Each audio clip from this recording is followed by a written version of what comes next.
नगर परिषद नगरपंचायतींचा निकाल 21 डिसेंबरला लागणार आहे। नागपूर खंडपीठाने मोठा निर्णय दिलाय। आजच्या आणि पुढे ढकललेल्या निवडणुकीचा 21 डिसेंबरला एकत्रित निकाल लागेल। नगर परिषद नगरपंचायतीची उद्याची मतमोजणी पुढे ढकलण्यात आलेली होती। ठाकूरजी, स्वागत आहे आपल्या पुढारी न्यूज मध्ये आणि मला आपली पहिली प्रतिक्रिया हवी आहे हा जो निकाल आलाय त्या संदर्भात। नमस्कार। आज जो निकाल आलेला आहे तो स्वागतार्थ आहे, कारण की आज होणाऱ्या निवडणुकीमध्ये मी 15 दिवसापासून मी व माझे संपूर्ण कार्यकर्ते घरोघरी जाऊन प्रचार यंत्रणा करत आहे, मतदारांना समजावून देत आहे आणि रॅल्या काढत आहे।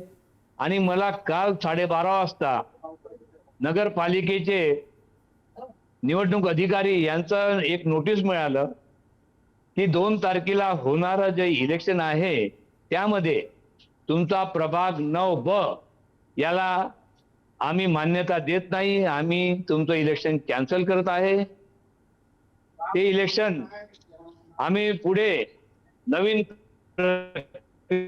तुम्हाला सांगू। तर त्यावर मी थोडा नर्वस झालो। मी विचार केला की 12:30 वाजता मला ही नोटीस मिळाली, याच्यावर मला न्याय मागायचा होता। म्हणून मी उच्च न्यायालय नागपूर खंडपीठासमोर गेलो आणि काल संध्याकाळी 4:30 वाजता मी पिटिशन दाखल केली। माझी पिटिशन मान्य झाली आणि आज सकाळी 10:30 वाजता माझं कोर्टाने ऐकून घेतलं। माझे 3 प्रश्न होते, मी त्या 3 प्रश्नावर कोर्टाला समजावून दिलं।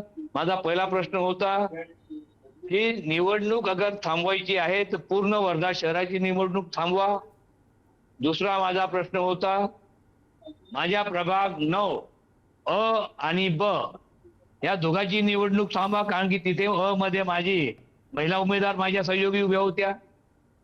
दोन्ही निवडणूक अ आणि ब ची थांबवा।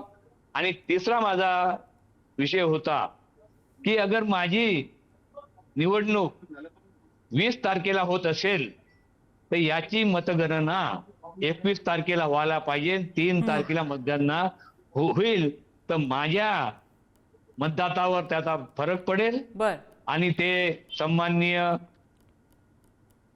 कोर्टाने ते माझं ऐकलं। त्यांनी मला माझ्यावर न्याय दिला आणि पूर्ण महाराष्ट्रात त्यांनी निर्णय दिला की 20 तारखेला इलेक्शन त्याची मतगणना 21 तारखेला होईल।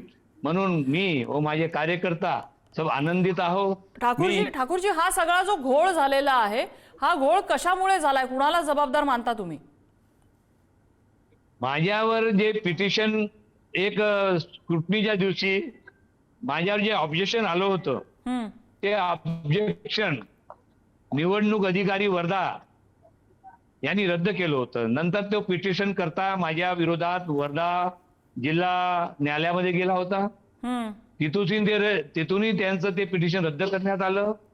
नंतर ते हायकोर्टात गेले, हायकोर्टातून त्यांनी ते माघार घेतली। परंतु 23 तारखेला त्यांनी माघार घेतली, शनिवार रविवार आला होता। तर माझा जो आदेश आहे तो नगरपालिकेला 26 तारखेला मिळाला, म्हणजे निवडणूक निर्णय अधिकाऱ्यांना। त्यांचं म्हणणं होतं की तुमचं आदेश लेट आलेला आहे, याच्यात माझी चुकी नाही। सुप्रीम हायकोर्टाने आदेश वर्धेला मेल केला असता त्या दिवशी तर त्यांना 23 तारखेला माझा आदेश मिळाला असता। त्यांना आदेश मिळाला 26 तारखेला। म्हणजे थोडक्यात हा सगळा घोळात घोळ हा प्रकार सगळा निवडणूक आयोगाच्या निर्णयामुळे झाला असं तुम्ही म्हणताय। ठाकूरजी, धन्यवाद, आपण पुढारी न्यूजशी संवाद साधला त्याबद्दल।